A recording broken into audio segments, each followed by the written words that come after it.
Boa noite, pessoal. Boa noite, Carlos. Bacana, Andresa, seja bem-vinda aí. Que bom que deu certo, hein? Nós já tava numa aflição, aquele nervosismo. Né? Não, bacana demais. Ô, Andresa, como eu estava falando com o pessoal, não sei se você conseguiu captar aí tudo que eu estava falando nesse processo, mas eu estava explicando um pouquinho de como surgiu a Caixa Preta dos Recrutadores e por que esse nome, né, Caixa Preta dos Recrutadores. Eu fiz uma apologia à caixa preta do avião, né, que ele armazena ali algumas informações importantes, essenciais, informações de áudio, né, é, é, e aí a ideia é a gente despertar um pouco esse interesse, né, para a gente despertar essas informações que às vezes ficam ocultas dentro de todo o processo, da seleção ali. Então, eu estou com um roteirinho aqui top para poder te fazer e eu espero que essa live seja assim de uma interação muito gostosa, né? Eu gosto muito do seu trabalho, parabéns aí. E agora nessa jornada Igualmente, obrigada. nova, eu acredito que a gente tem muito a acrescentar aí um ao outro. Bacana? Sim, com Ô, Andressa, certeza. eu queria que você apresentasse, né, para quem está nos assistindo, quem é a Andresa, as principais experiências, como é que foi esse processo de levantamento até chegar hoje a Andresa Treinamentos aí. Então, a Andresa ela é formada em administração, né? Eu tenho aí duas especializações, uma em gestão empresarial pela FGV e agora estou concluindo uma em coaching aplicada à gestão de pessoas. Como recrutadora, né? Eu já tenho praticamente um pouco mais de 3 anos de Uhum. experiência somados experiências anteriores e recentemente com a franquia RHF Talentos. E é um trabalho muito gostoso, eu sempre gostei de trabalhar com pessoas, a maioria dos meus trabalhos de formações foram voltados para pessoas, tive outras experiências em outras áreas, mas voltei para o RH porque é uma área muito gostosa e que eu adoro.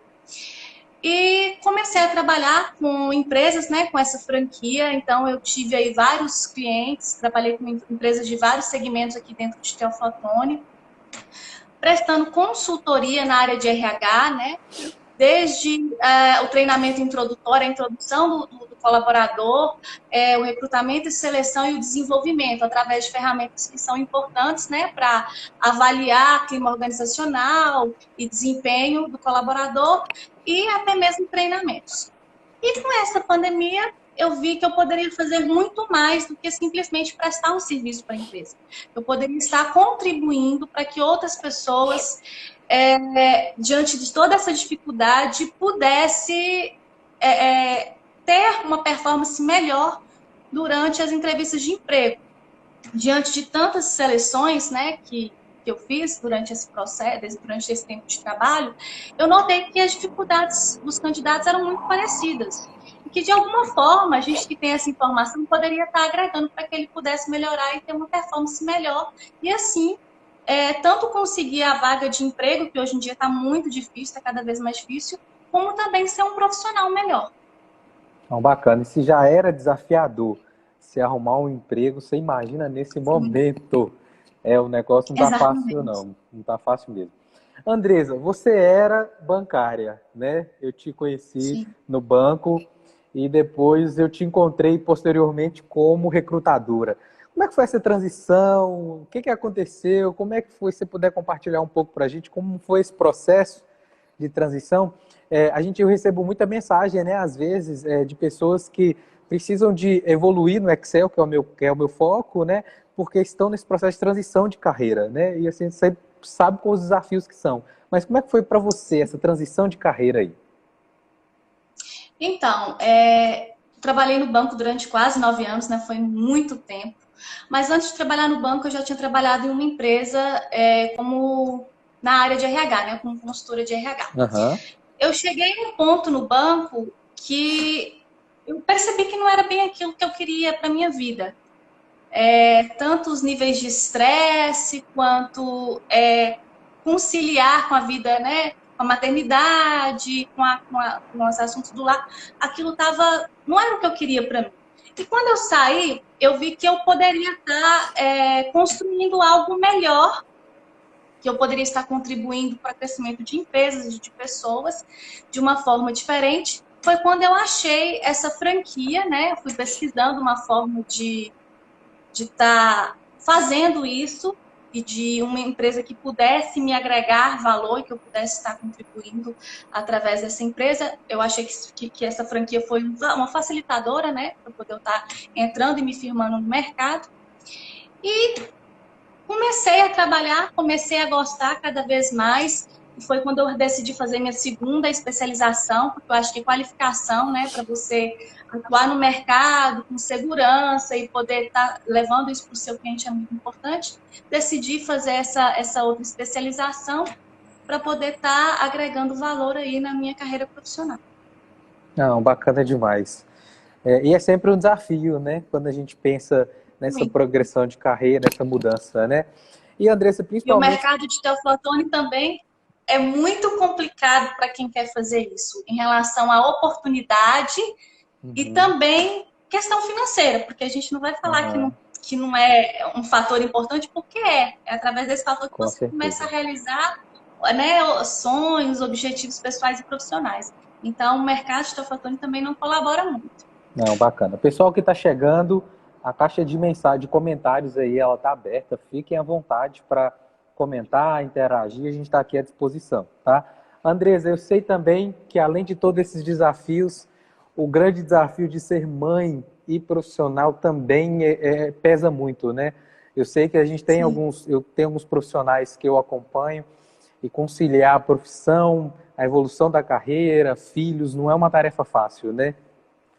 Como é que Sim, é a é? Como é realidade que de é? muitas mulheres hoje, né, no mercado. É não só mãe, é dona de casa, algumas esposas, e aí faz pose, lava e passa e cozinha. Realmente é um desafio muito grande e que eu acho que exige um planejamento muito grande, porque senão você não dá conta. Você tem um monte de coisas para fazer durante o dia, você faz muita coisa, mas você ainda não consegue ver o resultado, porque é complicado. Então, acho que envolve ali um planejamento muito legal de tempo, né, de horários, para poder a gente conseguir conciliar todas essas funções. Não, bacana. E Dona Lúcia está aí, Ideias e Rumores, interagindo. Tá Seja lá com a bem-vinda, Bia. Lúcia. Bom demais.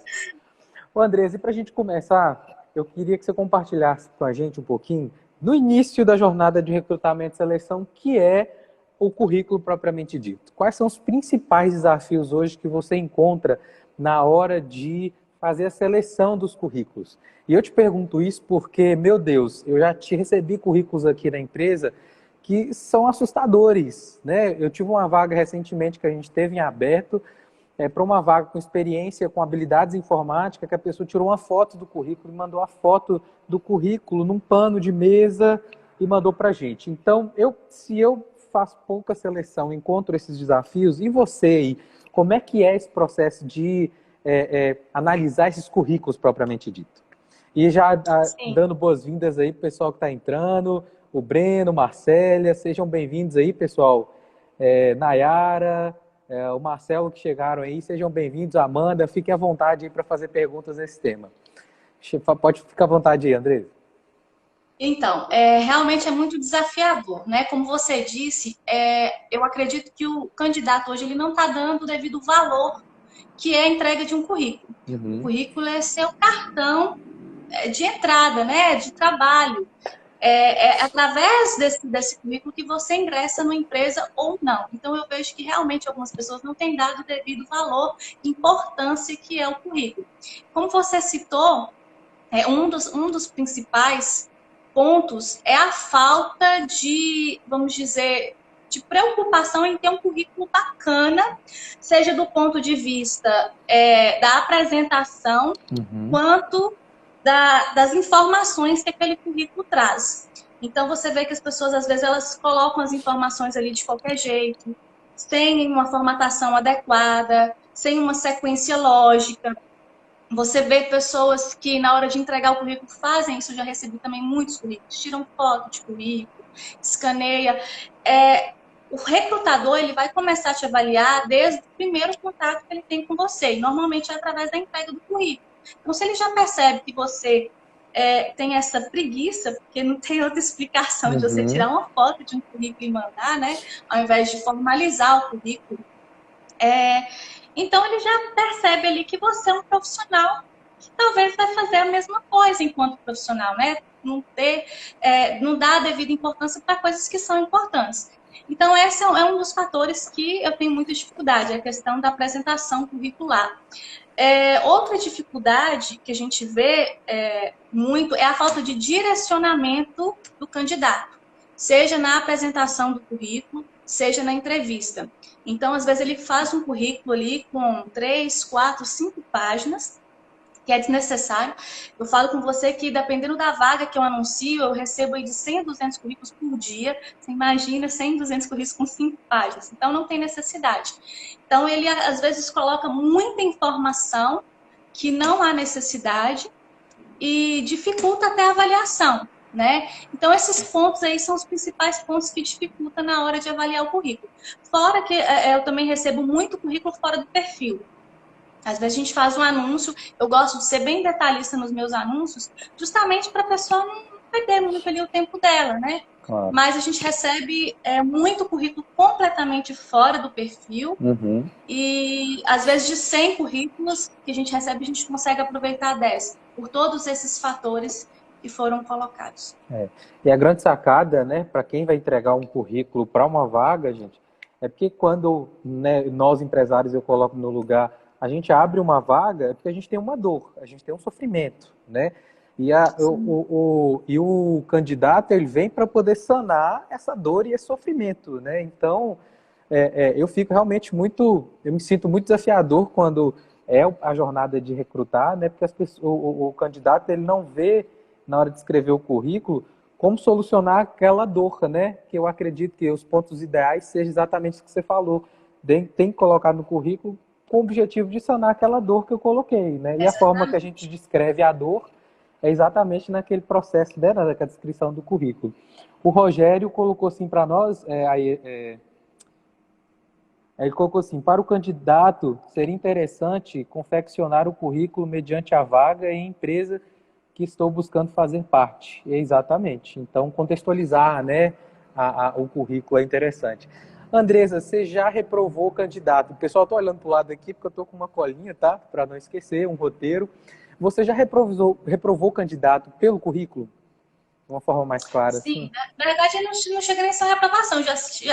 Como o currículo é a entrada, né, do processo, ele simplesmente não é selecionado, por conta de todos esses erros que acontecem, né? Na formatação, na organização, na apresentação do currículo, está fora do perfil. Então, bacana. Andresa, agora vamos segredo aí. Você costuma avaliar as redes sociais dos candidatos que você está selecionando ou não? Dificilmente. Dificilmente. Até porque hoje em dia você vê muitas contas privadas. Que você tem uma certa dificuldade de estar entrando ou avaliando alguma coisa. Mas quando tem algum detalhe que possa ser importante para a empresa em relação à imagem do candidato, aí a gente tem esse hábito de estar lá conferindo. Ah, bacana. Eu te pergunto porque tem candidato, tem empresas que fazem esse processo, né? Eu já vi, inclusive, empresas pedindo para colocar o link, seja do LinkedIn, seja das redes sociais, Instagram, Facebook, enfim, para poder avaliar, né, o perfil do candidato. E falando em redes sociais, uma outra pergunta, né, agora saindo um pouquinho do nosso roteiro, você tem o costume, Andressa, de usar o LinkedIn? Você acha que o mercado de Teoflotone ele está adepto a essa rede social, né? Para quem não sabe, pessoal, o LinkedIn é uma rede social voltada para apresentação profissional mesmo, né, de carreira. Você acha que o mercado de Teoflotone está acostumado, igual é em grandes cidades, a usar o LinkedIn? Então, o LinkedIn, eu tenho meu perfil no LinkedIn, eu uso para poder divulgar vagas, mas tenho pouco retorno dele. Então, eu acredito que em Teoflotone ainda ele não está, né, como outras plataformas, como outras ferramentas, tão usual ainda. Mas acredito que é uma tendência, né? Tanto o LinkedIn quanto outras páginas e plataformas aí de emprego. Mas eu Não, uso sim muito para bacana. divulgar as vagas. Não, show demais. O Léo está colocando aqui, Andressa, inclusive fazendo elogio a você. Trabalhei um tempo numa empresa de TO e tive alguns contatos com a Andressa. É uma profissional maravilhosa, vários conselhos, dinamismo espetacular. Show demais. O Obrigada. Rogério colocou aqui de novo, minha experiência de RH, percebia mentiras de alguns candidatos no currículo e na entrevista se descobre. E realmente, né? E partindo agora desse princípio, aproveitando a fala do Rogério, saindo aí do currículo, indo para a entrevista, quais são as principais dificuldades, Andressa, que você enxerga num candidato na hora de se apresentar numa entrevista de emprego? Então, um dos fatores é a falta de autoconhecimento, né? Eu até fiz alguns vídeos relacionados a esse tema, por quê? Não só de autoconhecimento, quanto de conhecimento da empresa. Ele é a base para você responder praticamente todas as perguntas feitas na seleção.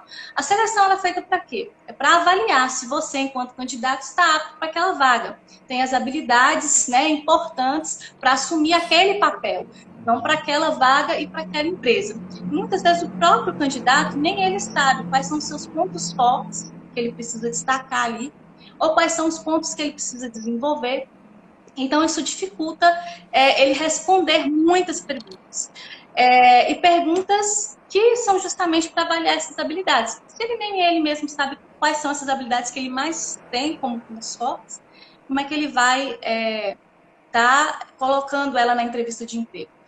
E uma outra dificuldade também que a gente vê, e isso acaba dificultando, né, delas responderem as perguntas, como por que você quer trabalhar nessa empresa, por que eu devo te contratar, onde você quer estar daqui em 5 anos, que são feitas em praticamente todas as entrevistas de emprego e a pessoa não sabe responder porque ela não tem consciência, nunca fez uma análise do que ela quer, de onde ela está, do que ela precisa desenvolver.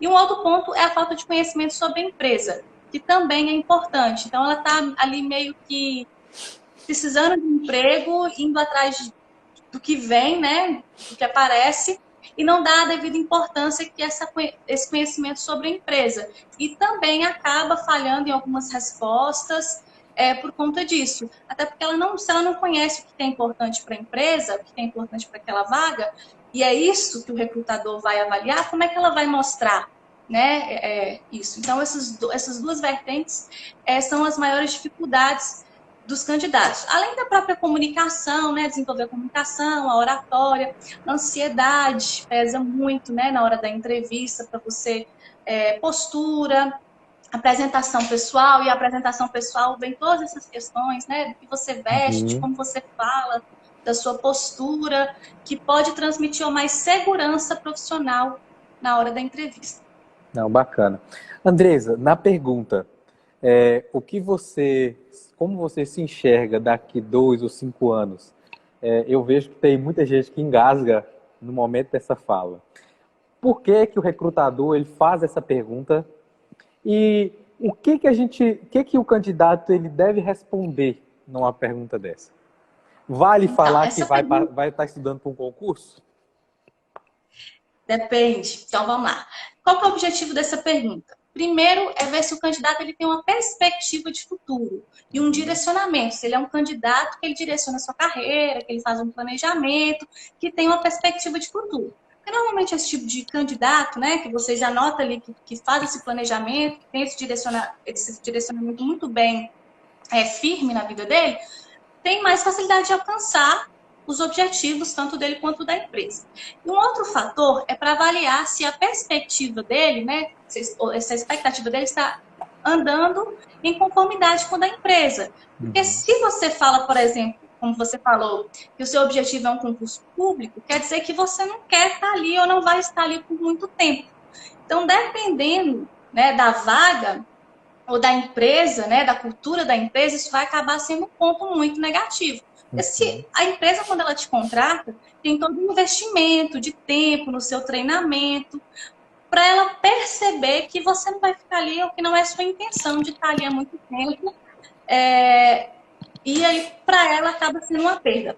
Fora que, se não é seu objetivo estar ali, então ele pode, vamos dizer, subentender que você também não vai fazer muito esforço para crescer, né? Para poder estar subindo ali junto com a empresa. É que o seu objetivo não é aquele. Então, pode ser uma resposta bem negativa aí. Então, esse é o objetivo da pergunta e o cuidado na hora de responder. Não, bacana. E é difícil a gente encontrar hoje em dia um profissional que realmente vista a camisa, né, e queira crescer junto com a empresa. Então, você selecionar uma pessoa sabendo que o objetivo dela é outra, ainda é um grande desafio, né? O Rogério ainda fez outra Exatamente. pergunta, pessoal. Quem está chegando agora, sejam todos muito bem-vindos. Eu estou vendo aqui a professora Cristiane Leão, que eu conheço, Marcela, aluna aqui do curso de Excel, Maiara, que chegou, Carla, minha aluna. Sejam bem-vindos aí. O Rogério deixou uma pergunta assim, que inclusive eu vi num post do seu Instagram, eu achei bem legal. Ele falou assim, outra pergunta que alguns candidatos têm dificuldade é de falar os pontos positivos e negativos. Até que ponto eu posso abrir todos os pontos negativos que eu tenho para o recrutador, Andresa? Então, eu costumo falar que quando você está numa entrevista de emprego, você está flertando com a empresa, né?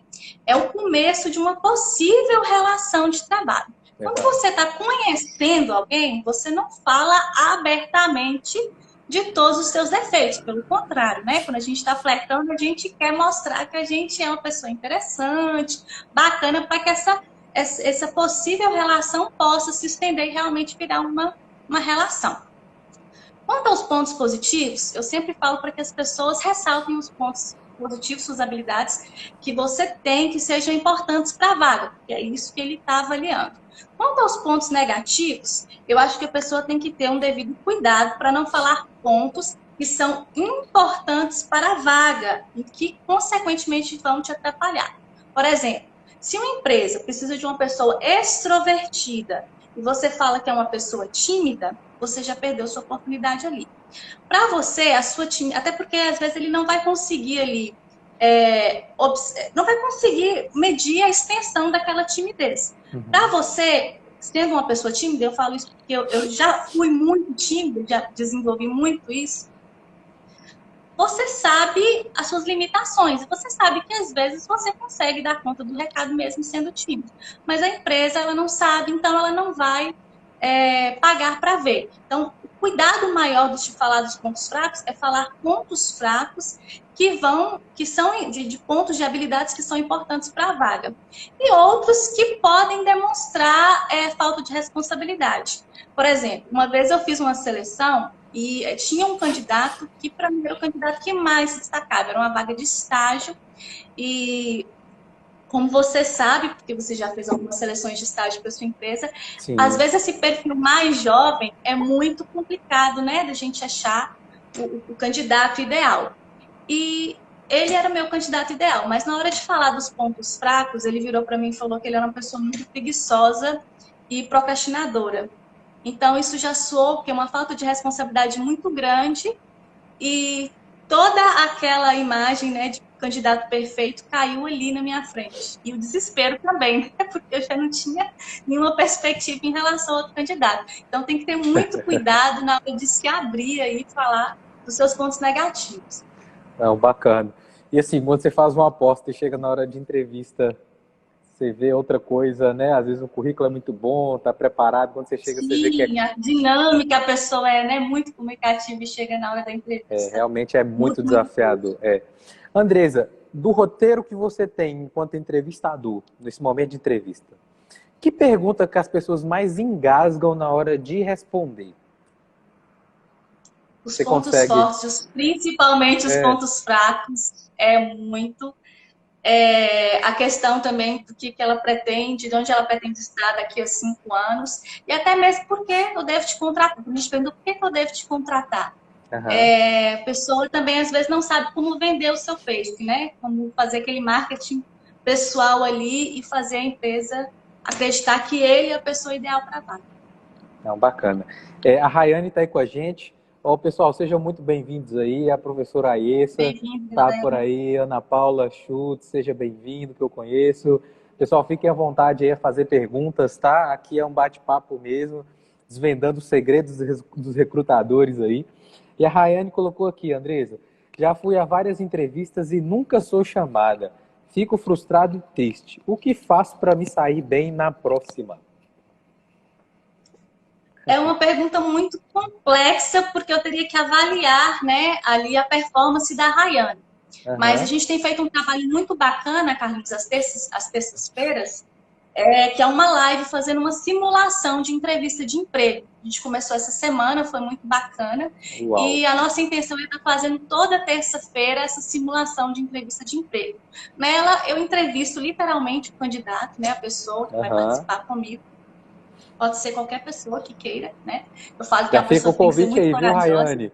Já chama ela no Exatamente. direct já e E já já marca dou aí. ali um feedback, exatamente, Uhum. Rayane. E já dou ali um feedback dos pontos que ela mais está se destacando durante aquela entrevista e dos pontos que ela precisa desenvolver. Então é Uhum. complicado eu falar para a Rayane agora, porque eu não, né, nunca fiz uma entrevista com ela para saber. Mas ela pode estar participando, se ela não quiser participar efetivamente como convidada, ela pode estar assistindo porque ela, através das dificuldades de outras pessoas, e eu até recebi uma mensagem ontem falando sobre isso, a pessoa já visualizou ali dificuldades que ela também tinha e erros que ela também cometia. Então, participe da live que vai ser uma forma de você estar visualizando isso. No mais, você pode me chamar no chat também, que eu respondo dúvidas, eu tiro dúvida do pessoal, bem tranquilo. Bacana. Ó, foi boa a Lúcia ter comentado isso aí agora, que é uma coisa que eu estava coçando para falar. É importante o candidato fazer uma pesquisa sobre a empresa que ele está tentando a vaga. Pessoal, tanto é importante que a gente fez um recrutamento de seleção recentemente e teve uma pessoa que era até joia, mas quando chegou na parte da pessoa, a gente perguntou para ela, né, o que ela conhece da empresa, ela não soube falar nada. E aqui a gente, eu estou dentro do Mucuri Cowork, né, um dos negócios nossos que a gente tem aqui, e não é um modelo de negócio tão fácil de entender, né? E a pessoa ela chegar numa entrevista de emprego sem saber o que a empresa faz, pelo menos, né? E a empresa, a gente oferece ambientes de trabalho e a pessoa chegou e falou assim, vocês prestam consultoria, né?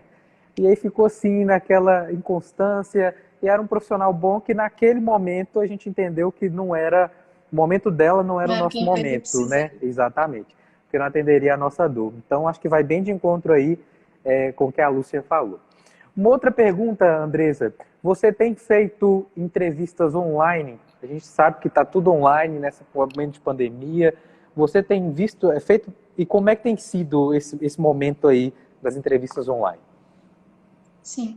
Na realidade, Carlos, diminuíram muito, né, a quantidade de seleções feitas durante a pandemia. Então, o Flutônio aí está com o mercado, ficou um tempo parado, está voltando aos poucos, de uma forma muito restrita, e cheguei a fazer pouquíssimas entrevistas. O que muda? Se ela for feita através de vídeo, né, como nós estamos falando aqui, é Sim. basicamente a mesma coisa, né? Você vai, eu acho que é importante sim você cuidar da apresentação pessoal e fazer o olho no olho e transmitir tudo aquilo que você tenta transmitir através de uma entrevista presencial. Já às vezes, né, numa ligação, porque dependendo da situação pode acontecer também, você já não consegue transmitir através da imagem, através da linguagem corporal, transmitir uma certa segurança. Então, o seu foco vai ser na voz, na tonalidade que você fala e na clareza das informações.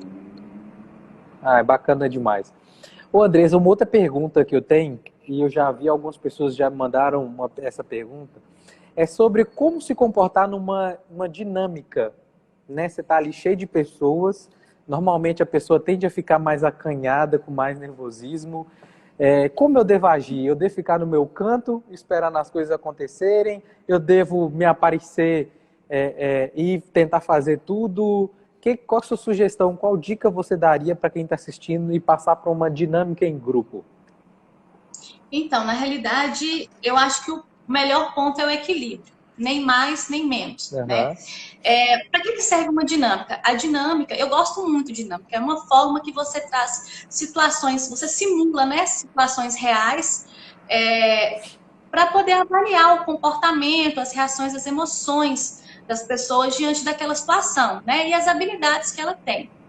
Quais são os principais focos que os recrutadores avaliam durante uma dinâmica? Aí a gente já traz para aquela questão de conhecer a empresa e o cargo que você está pleiteando.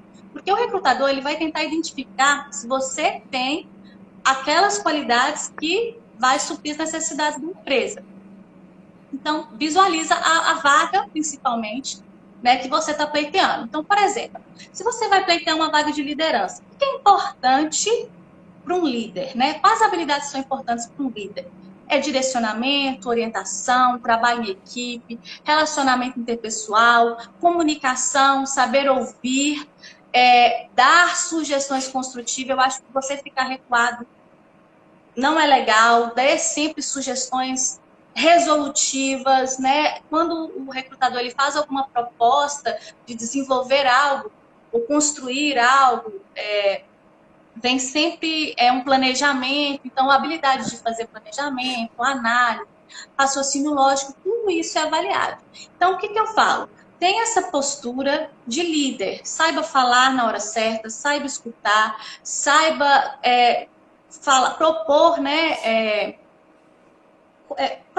Fazer propostas construtivas, resolutivas para desenvolver, não seja só aquela pessoa que executa, né? Porque a empresa ela procura hoje em dia pessoas criativas, pessoas que tenham iniciativa, gestão de conflitos, gestão de tempo é algo que a gente vê muita dificuldade das pessoas com gestão de tempo. A gente define às vezes um período para ela desenvolver algo.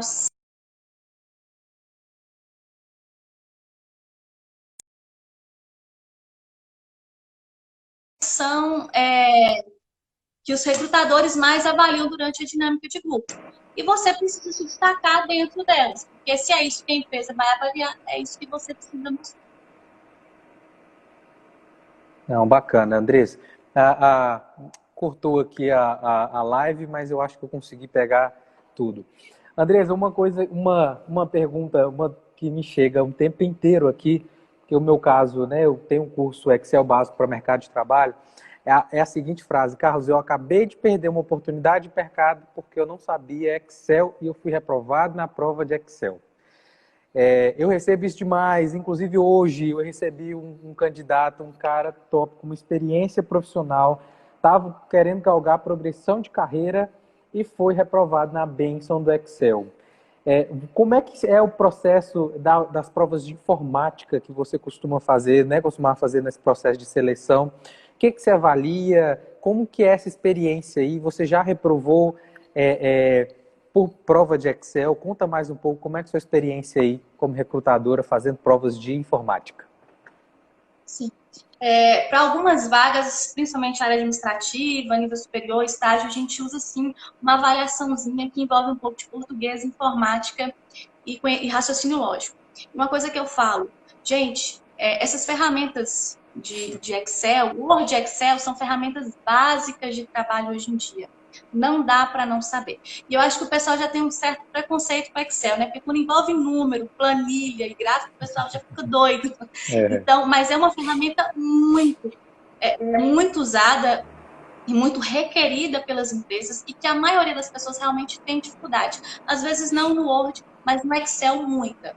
E sim, reprova, porque se a empresa precisa de uma pessoa que tenha aquela habilidade e ela não tem habilidade, infelizmente a pessoa que vai acabar se sobressaindo. Porque hoje em dia, a rotina das empresas é uma correria muito grande para que ela possa, às vezes, estar ensinando o colaborador a fazer uma planilha. Então, quando a pessoa já vem com essa informação, com esse conhecimento, com essa habilidade, com certeza é um destaque para ela no currículo. E muitas vezes as pessoas elas esquecem que produtividade ela também está direcionada nas ferramentas que você utiliza. E se você não consegue ter a habilidade para poder... facilitam processos, né? Exatamente. Então, se você não tem habilidade para trabalhar com essas ferramentas, o resultado não vai ser nem um pouco positivo, né? Pessoal, e fica a dica para vocês aí que estão fazendo faculdade, aproveitem, abusem da experiência dos seus professores. Os seus professores estão aí dando aula para vocês, e eu conheço, né, alguns dos professores aqui da nossa cidade, principalmente da minha área, né, que é a área de gerenciais, administração, contábeis, e tem professores com muita experiência, uma bagagem riquíssima, e às vezes os alunos eles não sabem aproveitar, inclusive captar essas competências e habilidades do mercado que talvez eles precisariam desenvolver e às vezes não conseguem. Então fica aí, pessoal, a dica, por favor, aproveitem, abusem da boa vontade dos seus professores, né? O que a gente vê muito também, Carlos, às vezes a pessoa faz a faculdade e, por exemplo, eu sou formada em administração, é uma área que você vê que tem recursos humanos, que tem muitas áreas voltadas para o mercado de trabalho, mas que o profissional em si sai da faculdade sem estar preparado para o mercado, porque ele vai enfrentar. Então, essa dica que você deu é muito importante, até para quando ele estiver fazendo essas Com matérias, certeza. tá focado nisso, porque só a teoria, ela né, não vai te ajudar a superar esses obstáculos que o mercado de trabalho traz. Claro, e se você tem uma professora aí que trabalha com recrutamento e seleção e te dá aula de recrutamento e seleção, ajude, explore. Se você é um contador, tem um professor que tem uma empresa de contabilidade, dá uma sugadinha, sugada no sentido bom, né? Isso vale toda a pena. Sim. Porque o que a gente mais vê, gente, é gente com formação superior para trabalhar como auxiliar, assistente, não como, né, uma analista, por exemplo, porque as próprias habilidades pessoais não são boas, né, não são agradáveis. Então, eu imagino que se eu, que faço pouco recrutamento, já identifiquei, imagina você, né, Andresa, que trabalha recebendo Sim. 100 E aí vem currículos a por questão dia. das ferramentas de autoanálise, né? Como eu falei, a falta do autoconhecimento prejudica o profissional em várias questões, não só na entrevista de emprego, mas para a sua progressão, para a sua evolução na sua carreira. Então, Uhum. se você ainda tem essa dificuldade de entender, às vezes, os pontos que você mais precisa desenvolver, busque essas ferramentas. A gente tem aí ferramenta de análise de perfil comportamental, de teste vocacional, tudo Aham. voltado para identificar esses fatores, e é muito importante que você utilize essas ferramentas para identificar e desenvolver, né? Tentar ser cada vez aí mais qualificado Não, dentro com do mercado. certeza. Deixa eu ver se teve alguém que deixou mais alguma pergunta aqui. A Lúcia deixou assim, o curso superior no Brasil é mal interpretado, né? O curso superior é para você exercer a profissão do curso, não é para apenas exibir um diploma. Eu concordo muito bem com a Lúcia, né? Às vezes essa falta de aproveitar as oportunidades aí do mercado, de um modo geral, né? É, Andressa, e eu recebo também umas perguntas de vez em quando relacionado à experiência profissional, tá? Carlos, eu não tenho experiência profissional. Como que eu faço para poder entrar no mercado se o mercado só pede experiências profissionais? Como que essa relação ela bate, né? Ela casa? Que sugestão você daria para essa pessoa que não tem experiência profissional, mas se encontra cargos que têm experiência profissional?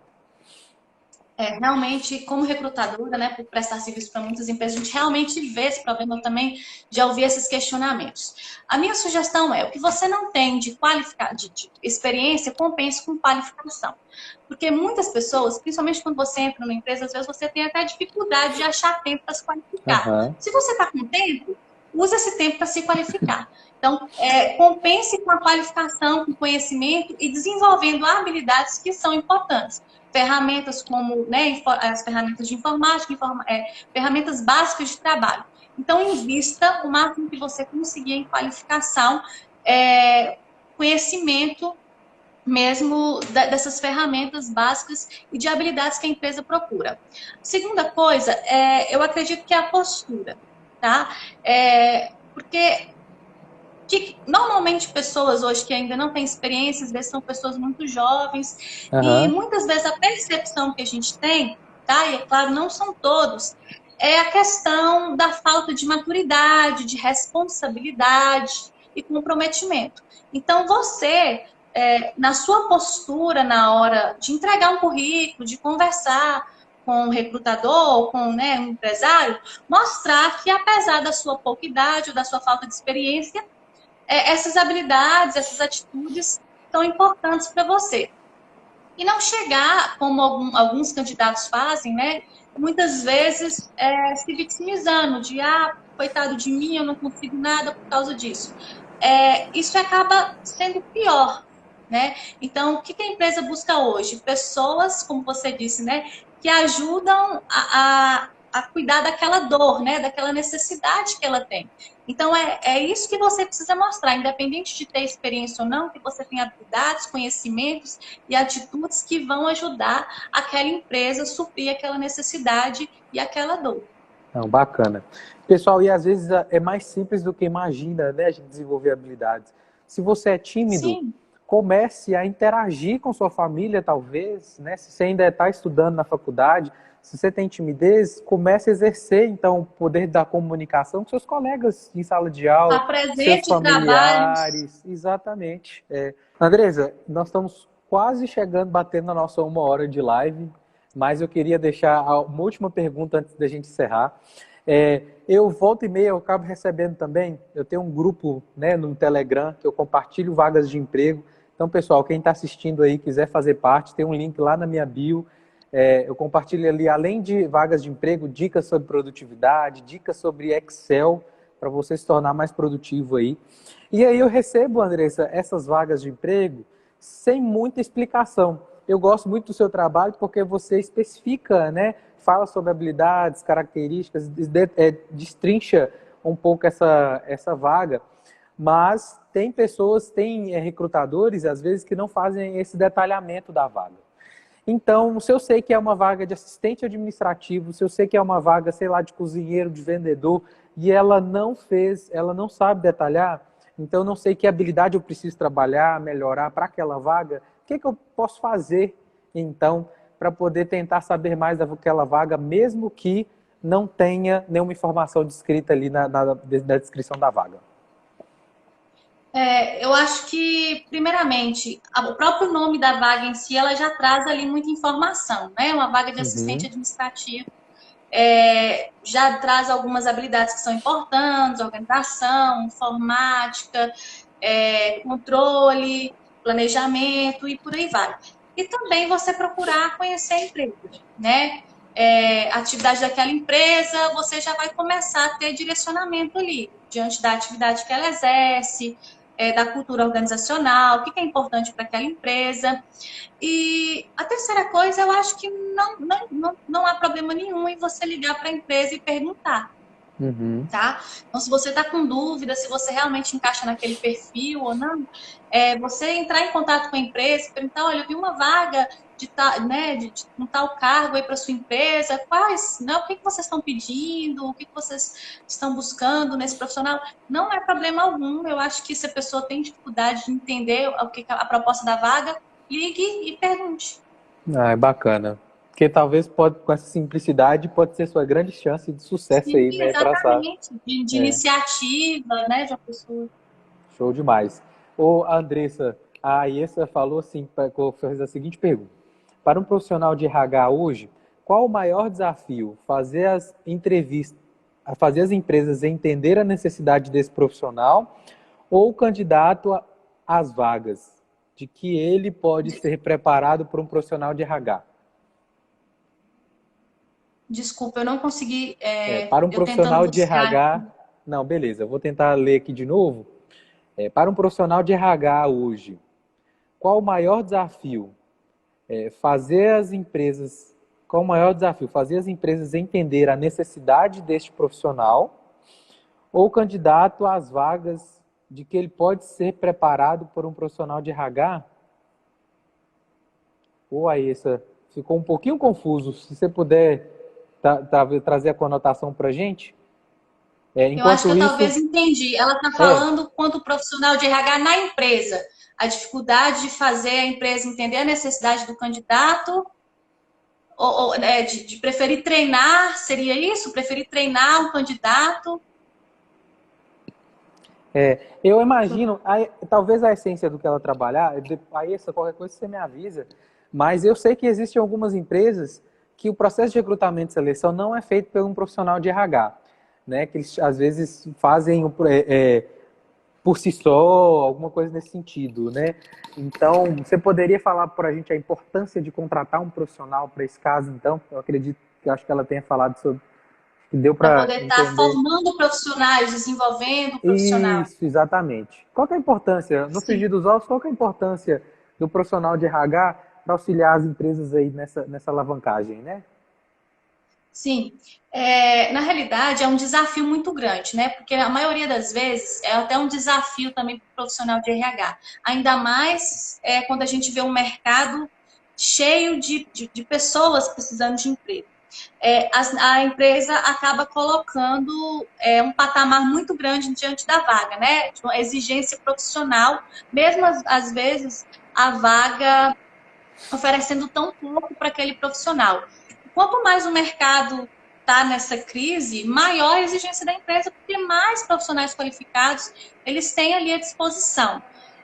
O nosso maior desafio, e eu já tive isso com muitas empresas, é que ele desenvolver pessoas, dois pontos, né? Primeiro, ele desenvolver pessoas, a pessoa ser qualificada não é importante só para ela, é importante para o resultado da empresa ter pessoas qualificadas. Então, é importante que ela invista, não é despesa, é investimento no colaborador, porque aquele investimento ele vai trazer um resultado maior, consequentemente, e resultado financeiro. Né? Então, esse é um desafio que a gente ainda enfrenta. E eu tive essa dificuldade numa seleção de uma empresa, que a pessoa ela queria uma pessoa com aquele perfil de liderança, porém com experiência numa área muito específica. Ele preferia, e aí eu falei com ele, olha, desenvolver conhecimento é mais fácil, conhecimento sobre aquela área, né? É mais fácil que você desenvolver determinadas habilidades que já são inerentes da pessoa com um perfil de liderança. Uhum.